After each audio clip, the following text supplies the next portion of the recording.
For a minute or two she stood looking at the house, and wondering what to do next. When suddenly a footman in livery came running out of the wood, she considered him to be a footman because he was in livery, otherwise, judging by his face only, she would have called him a fish, and rapped loudly at the door with his knuckles. It was opened by another footman in livery, with a round face, and large eyes like a frog, and both footmen, Alice noticed, had powdered hair that curled all over their heads. She felt very curious to know what it was all about, and crept a little way out of the wood to listen. The fish footman began by producing from under his arm a great letter, nearly as large as himself, and this he handed over to the other, saying, in a solemn tone, "For the Duchess.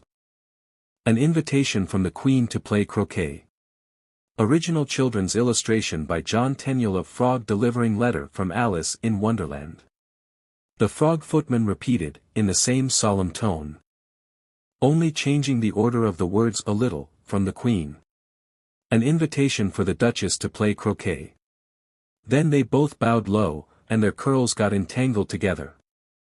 Alice laughed so much at this, that she had to run back into the wood for fear of their hearing her, and when she next peeped out the fish footman was gone. And the other was sitting on the ground near the door, staring stupidly up into the sky. Alice went timidly up to the door, and knocked. "There's no sort of use in knocking," said the footman. "And that for two reasons. First, because I'm on the same side of the door as you are, secondly, because they're making such a noise inside, no one could possibly hear you." And certainly there was a most extraordinary noise going on within, a constant howling and sneezing, and every now and then a great crash, as if a dish or kettle had been broken to pieces. "Please." "Then," said Alice, "how am I to get in?" "There might be some sense in your knocking," the footman went on without attending to her, "if we had the door between us. For instance, if you were inside. You might knock, and I could let you out, you know." He was looking up into the sky all the time he was speaking, and this Alice thought decidedly uncivil. But perhaps he can't help it, she said to herself, his eyes are so very nearly at the top of his head. But at any rate he might answer questions. "How am I to get in?" she repeated, aloud. "I shall sit here," the footman remarked, "till tomorrow." At this moment the door of the house opened, and a large plate came skimming out, straight at the footman's head. It just grazed his nose, and broke to pieces against one of the trees behind him. Or next day, maybe, the footman continued in the same tone, exactly as if nothing had happened. "How am I to get in?" asked Alice again, in a louder tone. "Are you to get in at all?" said the footman. "That's the first question, you know." It was, no doubt, only Alice did not like to be told so. "It's really dreadful," she muttered to herself, "the way all the creatures argue. It's enough to drive one crazy." The footman seemed to think this a good opportunity for repeating his remark, with variations. "I shall sit here," he said, "on and off, for days and days." "But what am I to do?" said Alice. "Anything you like," said the footman, and began whistling. "Oh, there's no use in talking to him," said Alice desperately, "he's perfectly idiotic." And she opened the door and went in. The door led right into a large kitchen, which was full of smoke from one end to the other. The Duchess was sitting on a three-legged stool in the middle, nursing a baby. The cook was leaning over the fire, stirring a large cauldron which seemed to be full of soup. "There's certainly too much pepper in that soup," Alice said to herself, as well as she could for sneezing. There was certainly too much of it in the air. Even the Duchess sneezed occasionally. And as for the baby, it was sneezing and howling alternately without a moment's pause. The only things in the kitchen that did not sneeze, were the cook, and a large cat which was sitting on the hearth and grinning from ear to ear. Original children's illustration by John Tenniel of Duchess and Baby from Alice in Wonderland. "Please would you tell me," said Alice, a little timidly, for she was not quite sure whether it was good manners for her to speak first, "why your cat grins like that?" It's a Cheshire Cat, said the Duchess. And that's why. Pig. She said the last word with such sudden violence that Alice quite jumped, but she saw in another moment that it was addressed to the baby, and not to her, so she took courage. And went on again. I didn't know that Cheshire Cats always grinned, in fact, I didn't know that cats could grin. They all can, said the Duchess, and most of them do. I don't know of any that do, Alice said very politely, feeling quite pleased to have got into a conversation. You don't know much, said the Duchess, and that's a fact. Alice did not at all like the tone of this remark, and thought it would be as well to introduce some other subject of conversation. While she was trying to fix on one, the cook took the cauldron of soup off the fire, and at once set to work throwing everything within her reach at the Duchess and the baby. The fire irons came first. Then followed a shower of saucepans, plates, and dishes.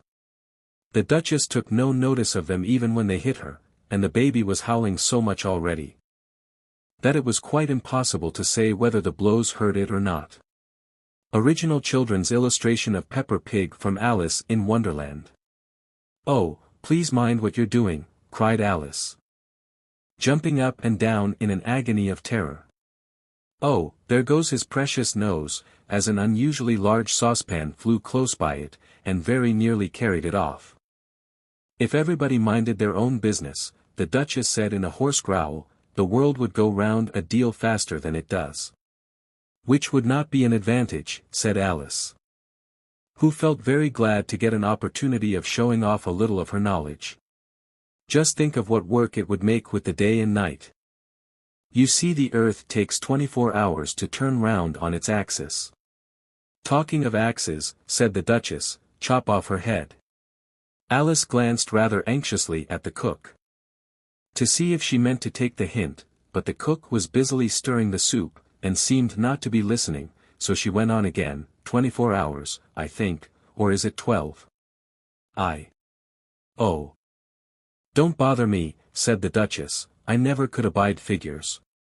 And with that she began nursing her child again, singing a sort of lullaby to it as she did so, and giving it a violent shake at the end of every line. Speak roughly to your little boy. And beat him when he sneezes. He only does it to annoy. Because he knows it teases. Chorus. In which the cook and the baby joined. Wow. Wow. Wow. Original children's illustration of Shake Him When He Sneezes from Alice in Wonderland. While the Duchess sang the second verse of the song, she kept tossing the baby violently up and down. And the poor little thing howled so, that Alice could hardly hear the words. I speak severely to my boy.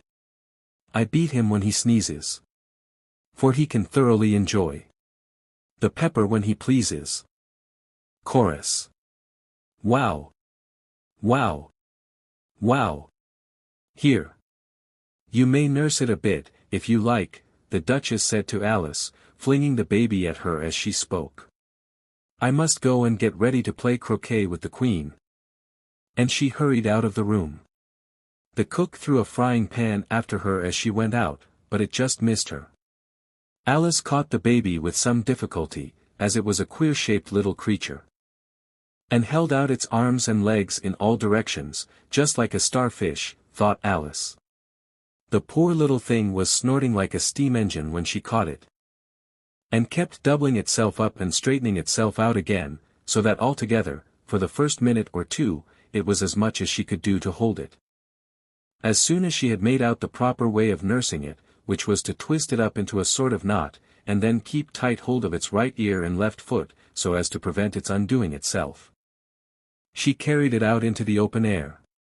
If I don't take this child away with me, thought Alice, they're sure to kill it in a day or two. Wouldn't it be murder to leave it behind? She said the last words out loud, and the little thing grunted in reply. It had left off sneezing by this time. Don't grunt, said Alice, that's not at all a proper way of expressing yourself. Original children's illustration of baby turning into pig from Alice in Wonderland. The baby grunted again, and Alice looked very anxiously into its face to see what was the matter with it. There could be no doubt that it had a very turn-up nose, much more like a snout than a real nose, also its eyes were getting extremely small for a baby. Altogether Alice did not like the look of the thing at all. But perhaps it was only sobbing, she thought, and looked into its eyes again, to see if there were any tears.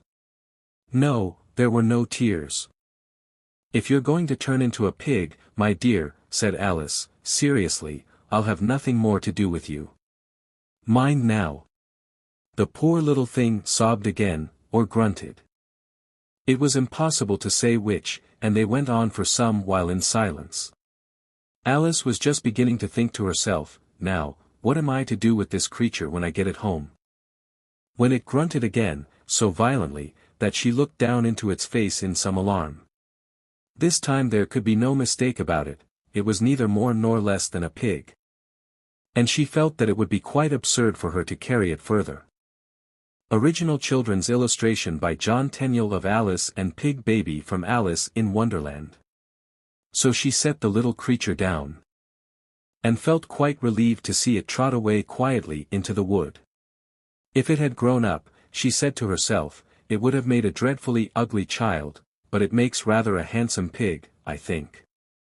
And she began thinking over other children she knew, who might do very well as pigs, and was just saying to herself, if one only knew the right way to change them, when she was a little startled by seeing the Cheshire Cat sitting on a bough of a tree a few yards off. Original children's illustration by John Tenniel of Alice talking to Cheshire Cat from Alice in Wonderland. The cat only grinned when it saw Alice. It looked good-natured, she thought. Still it had very long claws and a great many teeth, so she felt that it ought to be treated with respect.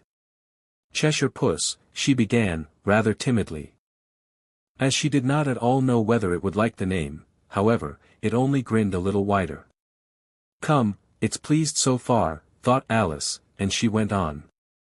Would you tell me, please, which way I ought to go from here? That depends a good deal on where you want to get to, said the cat. I don't much care where, said Alice. Then it doesn't matter which way you go, said the cat. So long as I get somewhere, Alice added as an explanation. Oh, you're sure to do that, said the cat, if you only walk long enough. Alice felt that this could not be denied. So she tried another question. What sort of people live about here? In that direction, the cat said, waving its right paw round, lives a hatter, and in that direction, waving the other paw, lives a March hare. Visit either you like, they're both mad.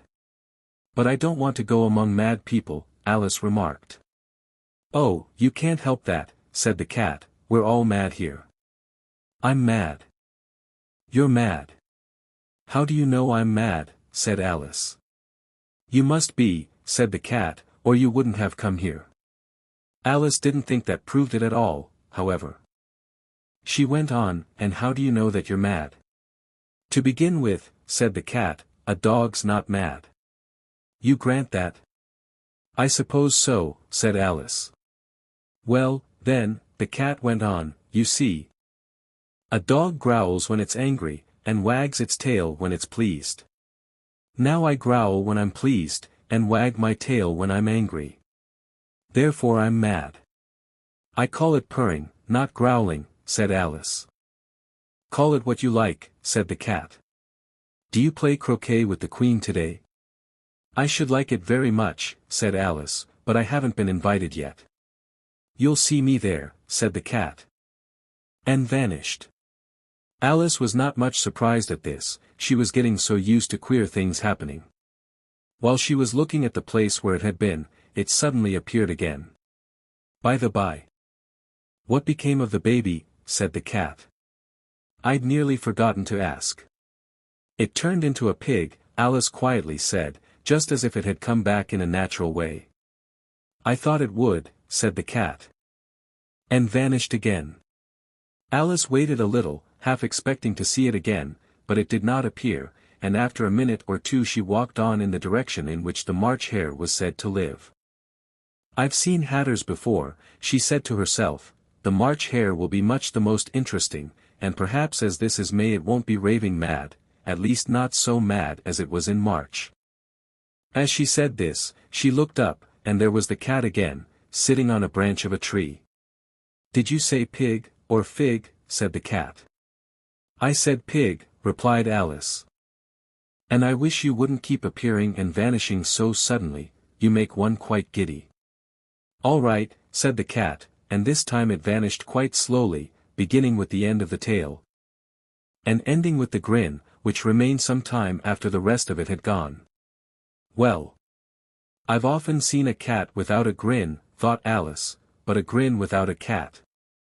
It's the most curious thing I ever saw in my life."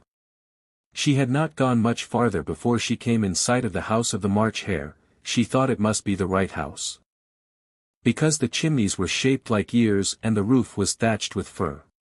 It was so large a house that she did not like to go nearer till she had nibbled some more of the left-hand bit of mushroom, and raised herself to about 2 feet high. Even then she walked up towards it rather timidly, saying to herself, "Suppose it should be raving mad after all. I almost wish I'd gone to see the Hatter instead."